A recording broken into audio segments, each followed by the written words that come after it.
Former Jets quarterback, along with several other teams, went to Rutgers as well. New Jersey native Ray Lucas joining us on 104.5 The Team. Your home for Jets football, where you can hear Ray Lucas as well as a part of the 98.7 ESPN FM Jets Radio Day crew.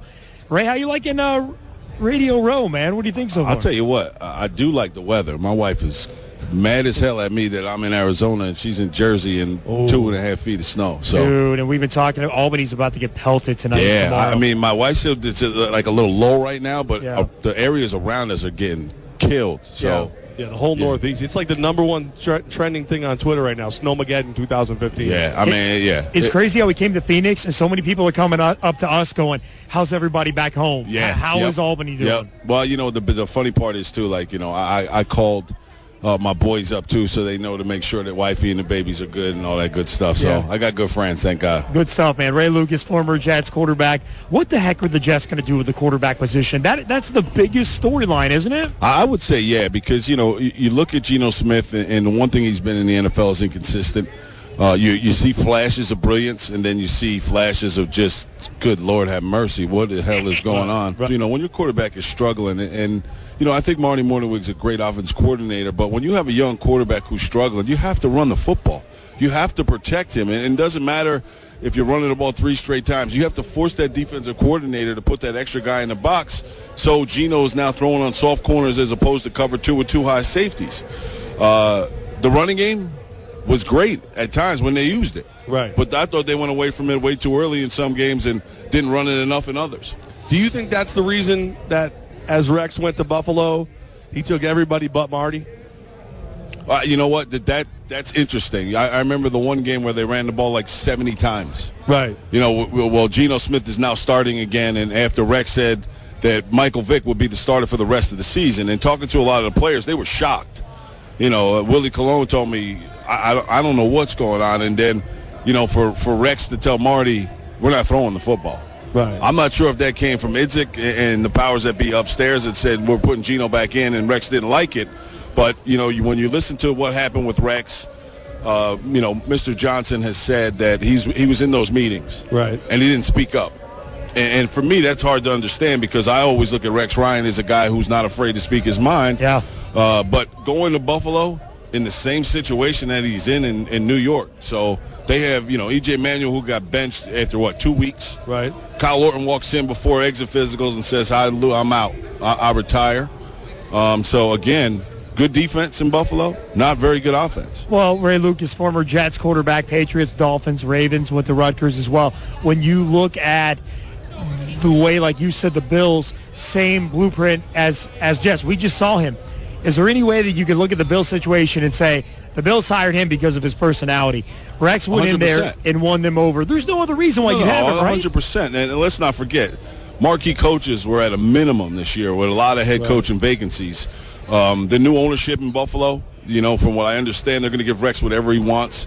They need to change the culture in Buffalo because people are just fed up out there. What better way to change the culture than bringing a Rex Ryan, Mr. Marketing, who is not afraid? And I think that's why Woody loved him so much, is because he did change the culture at the New York Jets. The first day he came in, and this is why, and I when I was in Baltimore, Rex was there as a defensive coordinator.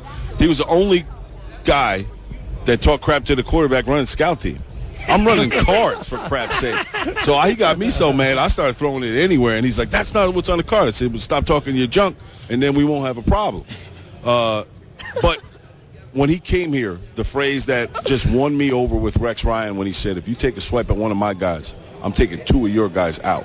And I think that's the kind of mentality that the Jets were missing. Now, you talk about Todd Bowles, who's a Parcell, protege, so to speak. Is not afraid to get after people. Will tell you exactly where you stand with him. I think he's, better at finding out which way to motivate players. You can't just yell at everybody. Right. There's certain guys that don't take well to yelling that need a different approach. I think Todd Bowles bring that. But to bring it to full circle, if you don't have any players, I don't care who the hell the coach is. And questions throughout this whole roster, and then you look at the defensive line and say, okay, there's one spot. We don't have to worry. Right. But every single other one is up for grabs. Now, when you look at these two teams, both the Bills and the Jets, they both need a quarterback and both have holes. Which team's closer?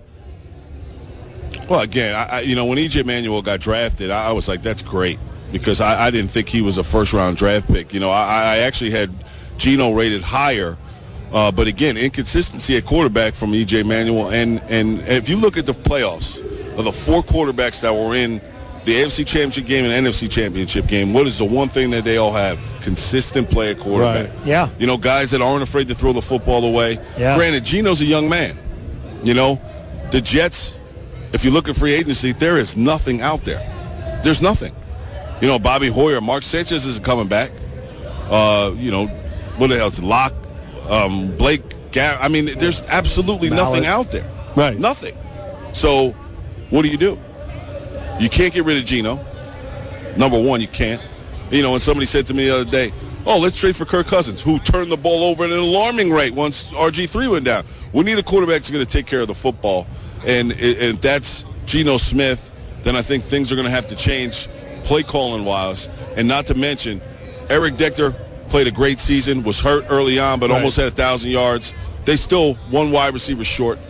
You know, Jason Morrow, a lot of promise. But that offensive line, too, need depth at offensive line. I mean, so, again, you got Chris Ivory. Of course, C2K likes to carry guns, so he's probably not coming back. Probably gone, right? Yeah, he's probably not coming back. And, I mean, but everywhere you look, David Harris probably going to be in Buffalo. Yep. That would be my guess right off the bat. You know, he's going to go down with Rex Ryan. He's going to get a boatload of money. He's going to run that defense. Kind of a lunch pail guy, kind of my kind of guy, too, David Harris. You never hear his name. Nobody talks about him, but he just leads the team in tackles for the last 8 years. Right. So. But if they do that, then they don't bring back Hughes, right? Most likely Jerry Hughes is out in Buffalo. But then the other name in Buffalo is C.J. Spiller. Now, he's come out and said, Chan Gailey's in New York. I want to go to New York. A two-headed monster, which didn't work for us last year. But, again, you have to look at the play call. Right. I thought C2K was definitely going to get at least – I mean, when you look at his body of work, he's a beast out of the backfield catching the rock. I thought he was going to have at least 50 catches out of the backfield. They didn't utilize that whatsoever. You know, when Chris Ivory is a kind of back where, you know, he gets better as the game goes on. And I have yet to see somebody run as nasty and as determined as him. Marshawn Lynch may probably. Right. But Chris Ivory is a man in a game of men. He is a man. So, I don't know. We'll see how it goes. Former Jets quarterback Ray Lucas. He's a part of the Jets game day coverage right here on 104.5 The Team. Your home for Jets football. In 60 seconds, I want to ask you about the United States of football. How surprised were you that Woody Johnson took the hiring power more or less out of his control? He didn't make the decision directly. He hired Casserly and did the consultant route. Were you impressed by that, that Woody Johnson took a step back? Well, obviously, the consulting firm that they used last year was they should probably get their money back. What a bang-up job. That was a great job by them. Casserly and Ron Wolf, you're talking about two executives that have been around the game for quite some time. If they know anything, they know talent, and they know how to pick talent. So this first step that Woody did right, I agree with you, was big, is hiring somebody that's been in the game, that's hired coaches, that's evaluated talent. Again, when you look at it, you know, I'm sure Woody was one of the final, you know, guys that said, okay, this is our guy. I mean, everybody was telling me Doug Marone's coming.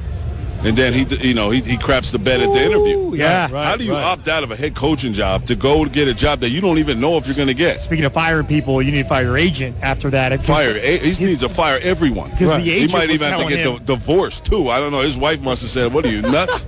I mean, be one of the biggest blunders in football, right? Absolutely, but nobody's talking about it. This guy is an offensive line coach for the Jacksonville Jaguars. Right. Yeah, unbelievable. Which Levack called it the day after. He goes, you know what? This is going to be a massive mistake. He's going to be an O-line coach somewhere. And I'm like, dude, you're crazy. He was the top candidate at that time, and rumors started leaking out. Teams did their research, and it came back a little shady. Yeah, and what I heard was the interview process. He just crapped the bed. He just didn't do well at all in the interview process. With what you know of Woody Johnson, how bad did he have to be to go from number one to off the chart? Let's not forget, Casserly.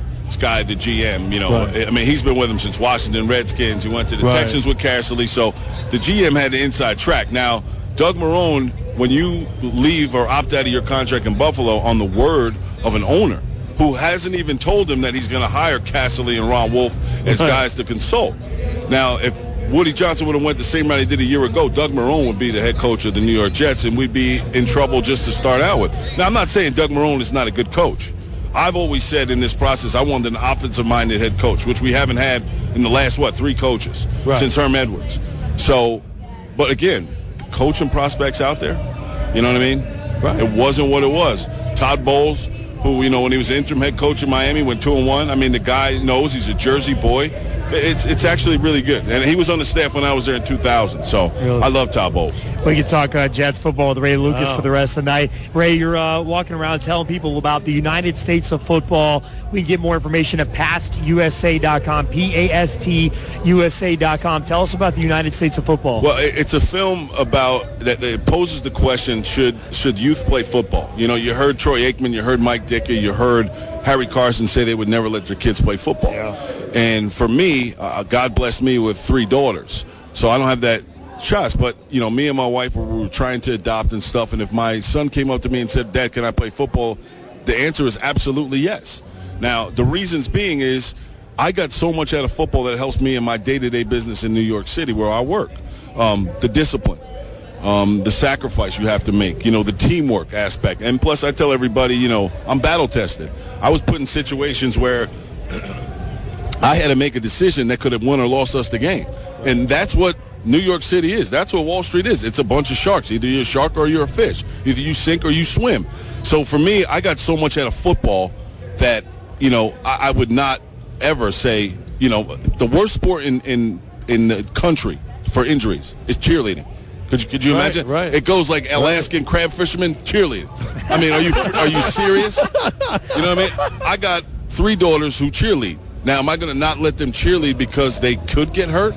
And they throw my daughter so high up in the air, I get itchy armpits.